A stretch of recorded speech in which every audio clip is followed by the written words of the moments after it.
Para Lutero, as escrituras e somente as escrituras eram o árbitro máximo do que devemos acreditar.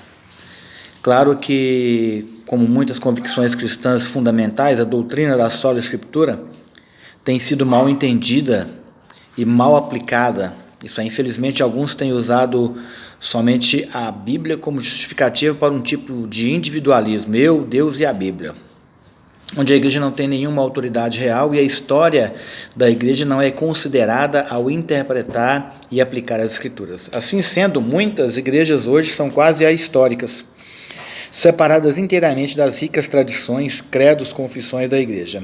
Eles entendem erroneamente que sola escritura significa que a Bíblia é a única autoridade, em vez de compreender que isso significa que a Bíblia é a única autoridade infalível.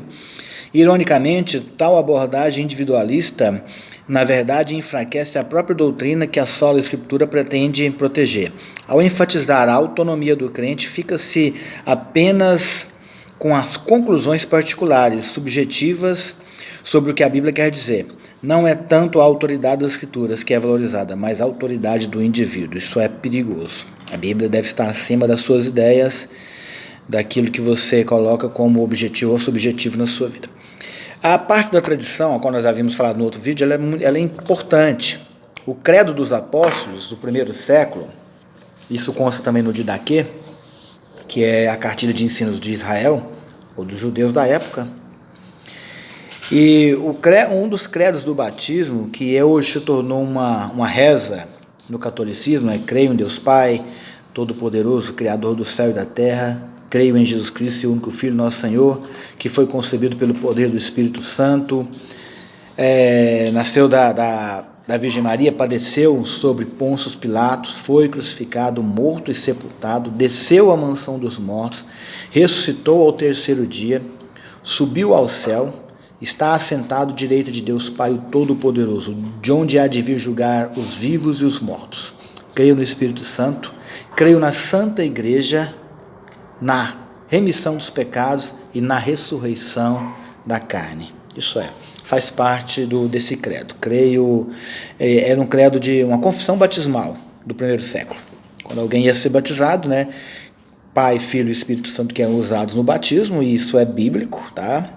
Não se batiza, não se usa apenas o nome de Jesus, se usa a Santíssima Trindade.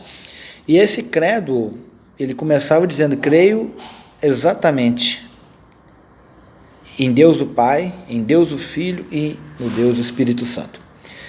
E faz parte da tradição. Hoje a gente não cita isso mais, não cita-se isso na igreja, porque, como muitos, talvez dos meus ouvintes agora, vão imaginar que isso pertencia à Igreja Católica. E não, isso pertence ao credo apostólico e faz parte da tradição da igreja. Faz parte, não está constado na Bíblia, não dessa forma, mas faz parte da tradição. E a gente não usa hoje exatamente porque outros tomaram conta para si. Então os reformadores, eles não teriam reconhecido tal distorção como doutrina da sola escritura em que criam. Pelo contrário, eles estavam bastante dispostos a confiar nos pais da igreja, nos conselhos da igreja, nos credos e confissões da igreja. Tal embasamento histórico foi encarado não apenas como um meio para manter a ortodoxia, mas também como um meio para manter a humildade. Ao contrário, a percepção popular, os reformadores não se viam como se estivessem trazendo algo novo. Em vez disso, eles entendiam que estavam recuperando algo muito antigo.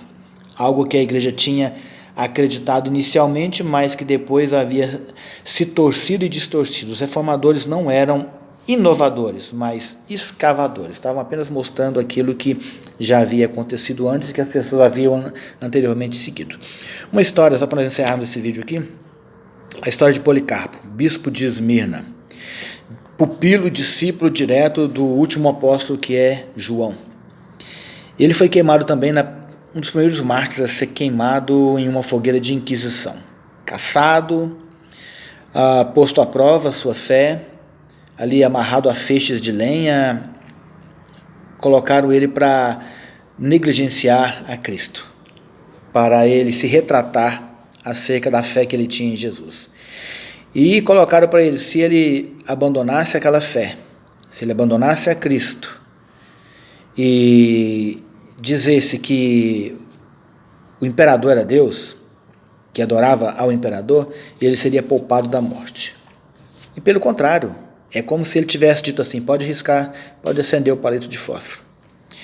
A palavra que ele cita é mais ou menos isso. Como posso eu negar aquele que em toda a minha vida só me fez o bem? Com essas palavras eu encerro a minha fala. Mas o Policarpo, ele simplesmente diz: acendam a fogueira. Porque ele cria na infabilidade da palavra de Deus, na inerrância da sua fé em Cristo. Ele cria que a salvação era para aqueles que viviam e criam em Deus. Leiam, estudem e se aprofundem. Deus abençoe.